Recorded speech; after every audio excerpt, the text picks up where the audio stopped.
ìbànújẹ́ gbà kan ó ti mú mi gbàgbé o ìbànújẹ́ gbà kan àṣewẹ́rẹ́ níṣẹ́ Olúwa ọba tí mo pè tó ń jẹ́ àṣewẹ́rẹ́ níṣẹ́ Ọlọ́run mi ọba tí mo pè tó ń jẹ́. Happy Sunday ẹ̀yin tèmi, ẹ kú sí mi ẹ̀yin ẹ ṣé ẹ̀yin tèmi. Ọ̀rọ̀ tí Agbogbo máa gbéyẹ̀wò lè ní ṣókí ni ọ̀rọ̀ tẹ̀gbọ́n àti àbúrò ọmọ ìyá kan náà tó jẹ́ pé àbúrò pinnu láti jẹ́ kí boyfriend òun kó fẹ́ ẹ̀gbọ́n òun láì ṣe pé ẹ̀gbọ́n mọ̀ nípa ẹ̀. Ẹ̀yin tèmi, ọba tí mo pè tó ń jẹ́ àṣewẹ́rẹ́ níṣẹ́ Ọlọ́run mi ọba tí mo pè tó ń jẹ́. Ẹ kú sí mi ẹ̀yin tèmi. Ọlọ́run alágbára láàrin ọ̀pọ̀ ènìyàn èmi yóò gbé ọ̀gá. Ẹ̀yin tèmi lórí ètò Ìyá Gbogbo, ẹ jẹ́ a máa yin Ọlọ́run lógo ní gbogbo ìṣẹ́jú tá a bá wà, ní gbogbo ipò tọ́lọ́run bá fi wá sí. Torí tá a bá gbọ́ táwọn kan wà á máa rí mọ̀ pé ìdùnnú nílé ayé ẹ pé ó tó kó máa yọ̀ kí mi ẹ̀ máa dùn ní ṣẹ́jú-ṣẹ́jú. Happy Sunday ẹ̀yin tèmi, ẹ kú sí mi èní, ẹ ṣé ẹ̀yin tèmi. Ọ̀rọ̀ tí a máa gbé yẹ̀wò lénìí ṣókí ni ọ̀rọ̀ lérí tẹ̀gbọ́n àti àbúrò, tẹ̀gbọ́n tàbúrò ọmọ ìyá kan náà ọmọ bàbá kan náà. Kárí o mi o kárí bá mi ó kú iṣẹ́ o. Bàbá kú iṣẹ́ o. Bàbá kú iṣẹ́ o. Ẹ ṣé ẹ̀yin tèmi lórí ètò Ìyá Gbogbo, ẹ jẹ́ a máa múnú ara wa dùn. Ayé kan yín là wá, àwa pé méjì, ojúmọ́ tó bá ti mọ́ fún wa tá ń jẹ tá ń mu tálàáfíà jẹ tiwa, ẹ jẹ́ a máa dunnú ká máa make ara wa happy. Happy Sunday ẹ kú sí mi ẹ̀yin tèmi. Ọ̀rọ̀ lérí tẹ̀gbọ́n tàbúrò la fẹ́ gbé yẹ̀wò lẹ́ni lórí ètò Ìyá Gbogbo. Tẹ́yin tèmi máa bá mi dáhùn sí, tẹ́ ẹ máa pe Ìyá Gbogbo wọlé, tẹ́ ẹ sì lè bá mi, ẹ lè text mi, ẹ lè pè mí wọlé kí n túbọ̀ máa gbàmọ̀ràn pẹ̀lú àwọn tó gbé wá fún mi, kí n máa múnú wọn dùn, kẹ́yìn náà máa bá mi múnú wọn dùn, k'Ọlọ́run túbọ̀ máa bá wa máa múnú gbogbo wa dùn. Happy Sunday ẹ̀yin tèmi Ìyá Gbogbo. Ẹ̀gbọ́n tàbúrò máa ní o. Ẹ̀gbọ́n ó wà nílùú òyìnbó ń bí, àbúrò wà ní Nàìjíríà. Ìgbà tẹ́gbọ́n dẹ̀ wá ọ̀nà lóríṣiríṣi nílùú òyìnbó, ọ̀nà ó dùn ó dáa fẹ́gbọ́n ó wá kú ọkọ. Ilé ayé. Ẹ̀yin tèmi lórí ètò Ìyá Gbogbo, ẹ̀gbọ́n rí ìwé gbàǹgbà tó wọlé, ìdùnnú dé bá, ó ríṣẹ́ tó dáa, ó ra ilé, ó sì ń gbégbé ayọ̀, ṣùgbọ́n ó kù dùnnú tọkọ. Kì í ṣe pé kò rókùnrin tó máa wá máa bà, ó wá kẹni tó máa ní mo tiẹ̀ fẹ́ fi ẹ ṣàyà sílé pé mo máa fẹ́. Bí gbogbo ìdùnnú yìí ṣe, bí gbogbo kíní yìí ṣe ń da ọmọbìnrin yìí láàmú, àwọn tó wà nílé àtìyá àti bàbá àtàbúrò ẹ̀, torí àwọn méjì nìyá wọn bí. Ó ní àbúrò obìnrin ní ẹ máa bọ̀ nílé àǹtí mi ọkùnrin kún bì. Kí náà fọkùnrin ṣe ní Nàìjíríà, ẹ kú níwèé. Ẹ̀gbọ́n gbà ìmọ̀ràn, ó gbéra ó lọ Nàìjíríà. Ó rò pé bóyá bábúrò òun ṣe wí, òun ló kún gbélé.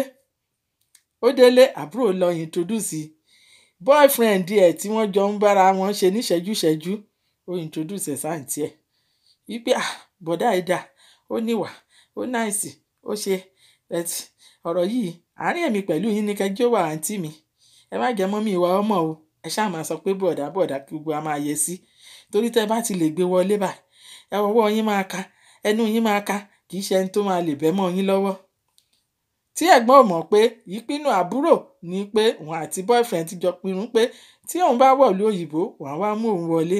Torí ó ti sọ fún boyfriend àtẹ̀gbọ́n mi tó ti lọ láti ẹjọ́ kó kú plan bẹ́ẹ̀ mi náà ṣe máa wọlé. Tí o bá kú lè wọlé, wà á lè gbé mi wọlé. Wọ́n ṣèpinnu wọ̀nyí. Àǹtí ó arrange, ó dúró sí Nàìjíríà fóṣù bíi mélòó kan. Ó gbé ọmọkùnrin yìí wọlé gẹ́gẹ́ bí ọkọ. Ẹ sì mọ̀ pé nílùú òyìnbó tó bá ti gbọ́kọ wọlé tó níwèé tó dáa níbi àwọn ìlú kan bíbà, ọkọ ẹ̀ náà ti níwèé nìyẹn. Wọ́n ṣètò, ó kọ́ níwèé ìgbèlú. Ṣùgbọ́n bó ṣe níwèé ìgbèlú bẹ́ẹ̀ lọ́mọ àbúrò ẹ̀ tó bá pinnu nínú ilé tó ń fẹ́ tẹ́lẹ̀ ló máa ń pe ọmọkùnrin yìí ìjọ́ wo ló máa kúrò lọ́dọ̀ àǹtí o gbọ́dọ̀ bímọ síbẹ̀ o gbọ́dọ̀ fáǹtí òun lóyún o. Ọmọkùnrin yìí dẹ̀ ní òun bẹ̀rẹ̀ sí gbìyànjú, ó ń lo oògùn, kò fún ọmọbìnrin yìí lóyún. Nígbà tó wá yá, ọmọbìnrin yìí ni ó dáa o, nígbà tó yún ò wá, ká wá lọ ṣe tibítibí mọ́ra wọn kó lè dọmọ. Lọmọkùnrin bá bú sẹ́kún, ló bá bẹ̀rẹ̀ sí bẹ̀ àǹtí Tibí pé òun nífẹ̀ẹ́, òun láìkẹ́ gan, òun mọ̀ pé irú ìwà báyìí ló máa ní, wípé ìwà ẹ̀ dáa ju tàbúrò yín lọ, pé ẹ máa náà ìṣòwò àṣírí kan wà. Bó ṣe tú àṣírí fún ẹ̀gbọ́n nìyẹn o, pé ẹ̀tàn ni, ìrìn àjò ẹ̀tàn ló ń wá dọ́dọ̀ ẹ̀, wípé àbúrò ẹ̀ ló ní káwọn plan ẹ̀ pé kò lè gbé òun wọlé, kí òun bá ti gbé òun wọlé òun á lè gbé òun náà wọlé, wípé boyfriend àbúrò òun ló ń jẹ́.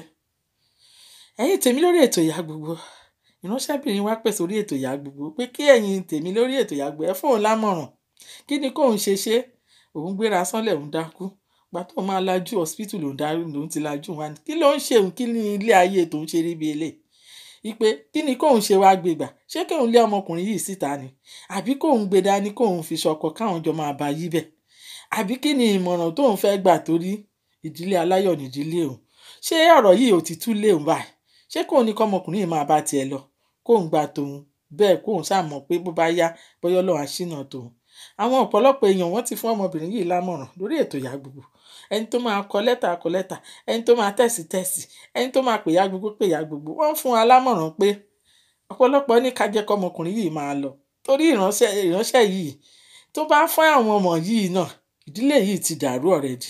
Nígbà tí tẹ́ḿpà ọkùnrin lè wà lára ẹ̀, ó ti mọ̀ pé òun ti ṣe tàbúrò rí, òun ti ṣe tẹ̀gbọ́n rí, ó tún lè kí àbúrò mọ́lẹ̀ náà níjọ́ kan kí ìbásùn tún dé.